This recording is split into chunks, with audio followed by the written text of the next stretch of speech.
Pemeriksaannya meliputi dua, pemeriksaan di vulva vagina ya, untuk memastikan serviknya sudah membuka atau belum, karena kan ini lendir udah keluar lah sekarang hari.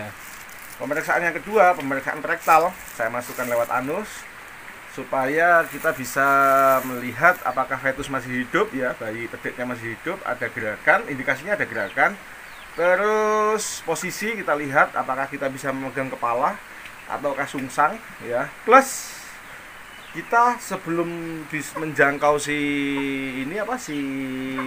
pedet itu kita harus memegang serviks. Nah, di situ ada puntiran enggak? Kalau ada puntiran berarti sapinya Mas Jamroni ini ada indikasi torsio uteri.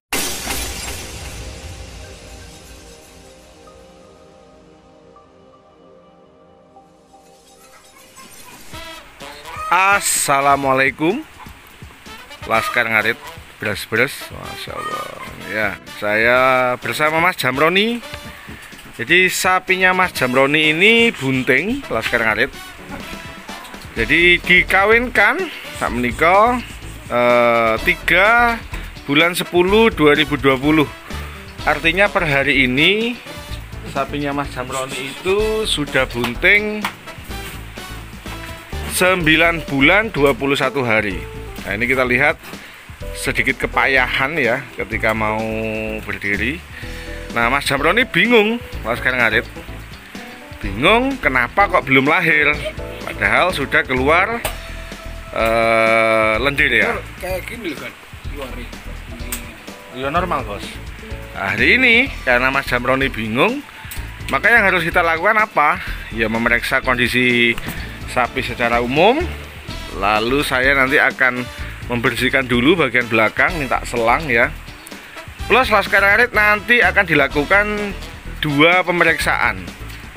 Pemeriksaan yang pertama saya harus memeriksa ini Laskar Ngarit, apakah serviks sudah membuka.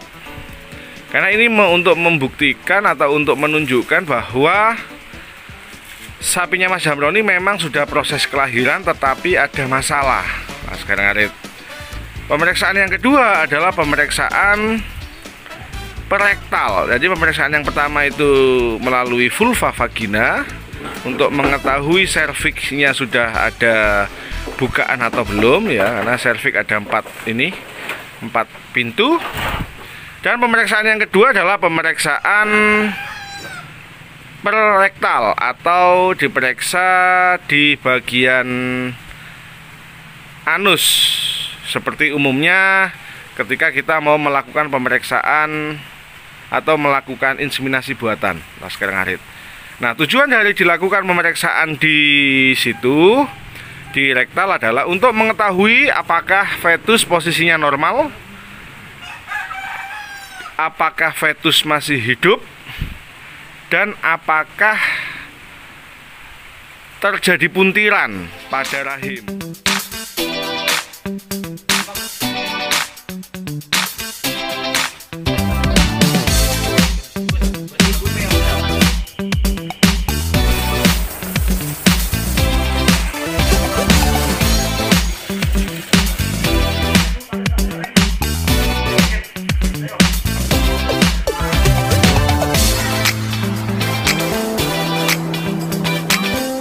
Tapi jika sekian menit saya berada di kandangnya Mas Jamroni, sapi ini tidak menunjukkan gejala ingin mengejan.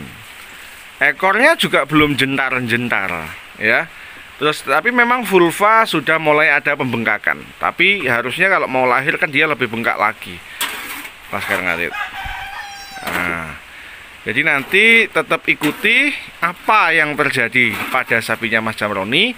Untuk apa? Untuk proses pembelajaran kita bersama. Karena, nah ini ada karenanya, Laskar Ngarit. Sapi bunting itu kan normalnya 277 hari, itu paling cepat. Rata-rata paling lambat itu 298 hari, Bos. Jadi ada sapi yang melahirkan sampai 290 hari. Ketika ada yang tanya, Pak Dokter, apakah ada yang melahirkan 10 bulan lebih? Ada. sapi yang melahirkan lebih dari 10 bulan itu ada, bos. Maka dari itu, karena Mas Jamroni ini panik ya jelas kepikiran toh 9 bulan. Tapi yang biasanya kelahirannya berapa hari? 2 kebuntingan sebelumnya. Yang itu malah 9 bulan kurang. 9 bulan kurang. Oke. Yang sebelumnya? Sebelumnya ya 9 bulan lebih. 1 minggu. Oh, siap. Jadi ini karena memang sebelumnya, bahkan ini Laskar Ngarit pedet yang sebelumnya ini lahir di usia 9 bulan kurang. Tapi ini ya mengkhawatirkan banget, Mas Jamroni wis kepikiran banget. Dan tapi kalau kita melihat perutnya lebih besar daripada 10 hari yang lalu. Oke, Laskar Ngarit. Ini ya penampakan dari sapinya Mas Jamroni. Usianya berapa ini, bos? 5 tahun ya? 5 tahun, kelahiran ketiga. Kita memang melihat sudah beberapa hari yang lalu sudah mulai keluar lendir. 10 hari yang lalu sudah kita periksa Laskar Ngarit dan memang bunting masih posisinya masih di bawah. Oke, kita lanjutkan. Jadi Laskar Ngarit, hari ini saya mau melakukan pemeriksaan pada sapinya Mas Jamroni. Ya, pemeriksaannya meliputi 2. Pemeriksaan di vulva vagina ya, untuk memastikan serviknya sudah membuka atau belum, karena kan ini lendir udah keluar lah sekarang. Ya. Pemeriksaan yang kedua, pemeriksaan rektal, saya masukkan lewat anus supaya kita bisa melihat apakah fetus masih hidup ya, bayi pedetnya masih hidup, ada gerakan, indikasinya ada gerakan. Terus posisi kita lihat apakah kita bisa memegang kepala ataukah sungsang ya. Plus kita sebelum menjangkau si pedet itu kita harus memegang serviks. Nah, di situ ada puntiran enggak? Kalau ada puntiran berarti sapinya Mas Jamroni ini ada indikasi torsio uteri. Kalau nanti terjadi torsio uteri, gue angel banget. Jadi nanti ditunggu sampai tanda-tanda dia mau ngeden, mau melahirkan, angkut kakinya diikat, sendeko gini diikat semua. Kita butuh beberapa orang untuk membalik sapi di gelundung-gelundungnya supaya si anak pintunya terbuka. Dengan itu mau kita dudut aja tidak bisa. Nah, keparahannya, tingkat keparahan puntirannya ini beda-beda. Kalau 1-2 mungkin masih bisa segera kita, tapi kalau udah lebih dari 4 itu sulit banget, bos. Oke, Laskar Ngarit, stay tune ya. Buat yang nemu, jangan lupa, yang baru nemu channel ini, jangan lupa please like, subscribe. Di channel ini kita sama-sama belajar, terutama tentang sapi. Oke, monggo Mas Jamroni.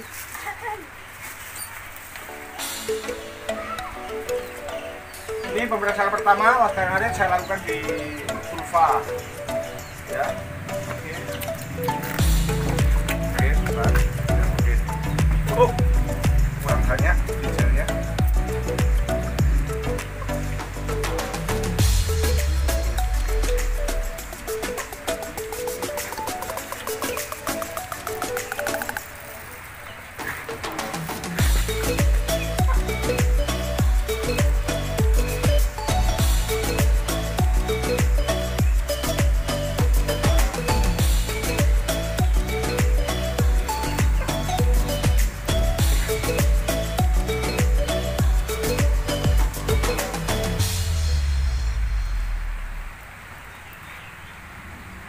Oke, jadi dalam posisi memeriksa ini kita sedang memeriksa kebukaan.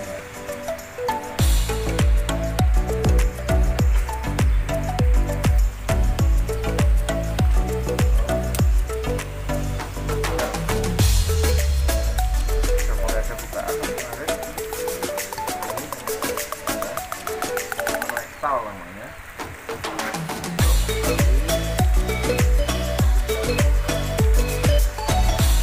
Saya sudah menyentuh anaknya, Laskar Ngarit.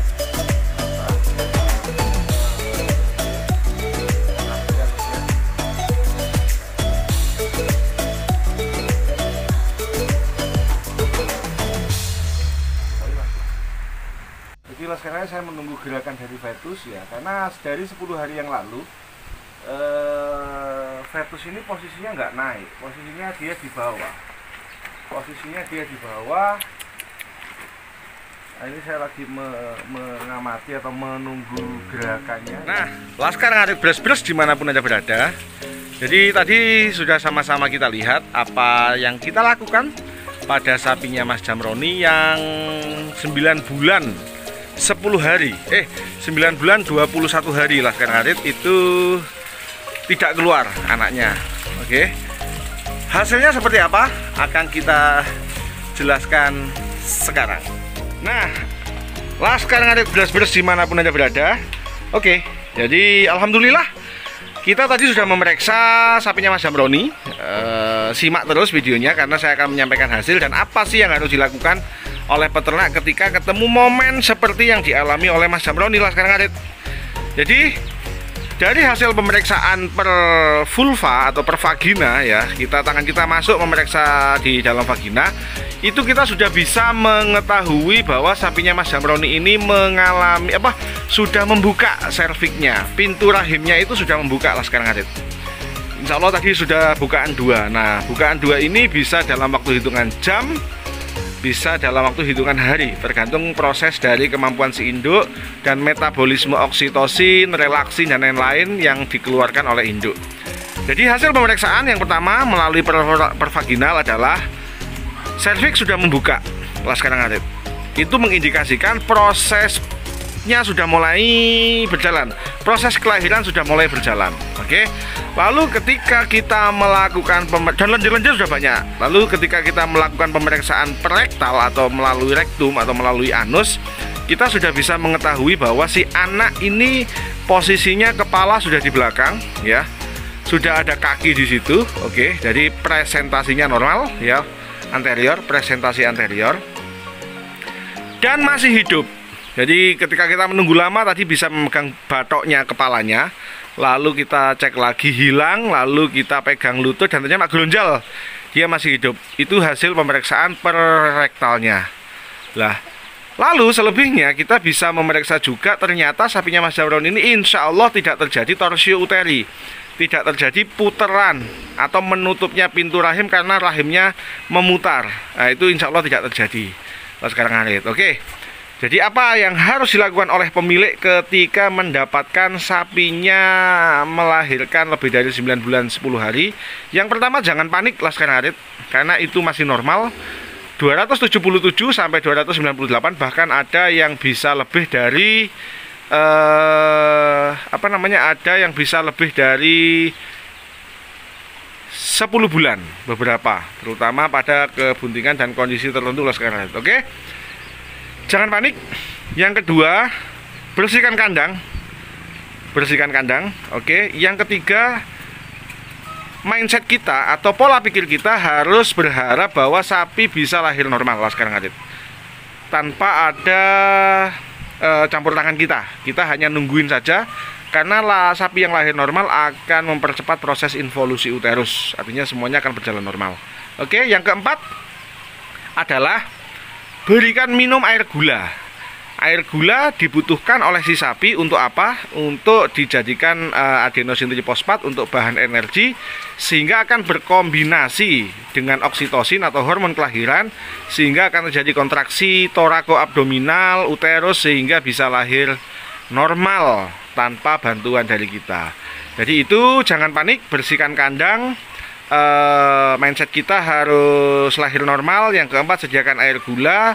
Makanan bisa tetap diberikan, atau ada juga yang berpendapat sedikit dikurangi ketika sudah mau melahirkan. Untuk apa? Untuk mengurangi kekenyangan supaya ada space untuk bernafas Laskar Ngarit. Oke, yang kelima, jangan lupa tetap siaga, kabari tetangga, kabari teman dan saudara untuk bisa membantu ketika nanti memang butuh pertolongan. Dan yang keenam, tetap kabar-kabaran dengan dokter. Dan ketika sudah lahir normal, tunggu 6-12 jam sampai batul itu keluar. Setelahnya bisa dilakukan injeksi postpartus Laskar Ngarit. Oke, ini mineral tetap diberikan. Ya, ini Mas Jamroni mengikuti instruksi kita untuk memberikan air gula. Pun rezeki takkan ketuker, takarannya sudah pas nggih Mas Jamroni. Bismillah. Sluman slumun selamat, lahir sapi sehat. Sekian, wassalamualaikum warahmatullahi wabarakatuh. Matur nuwun, Laskar Ngarit Bres-Bres. Semangat.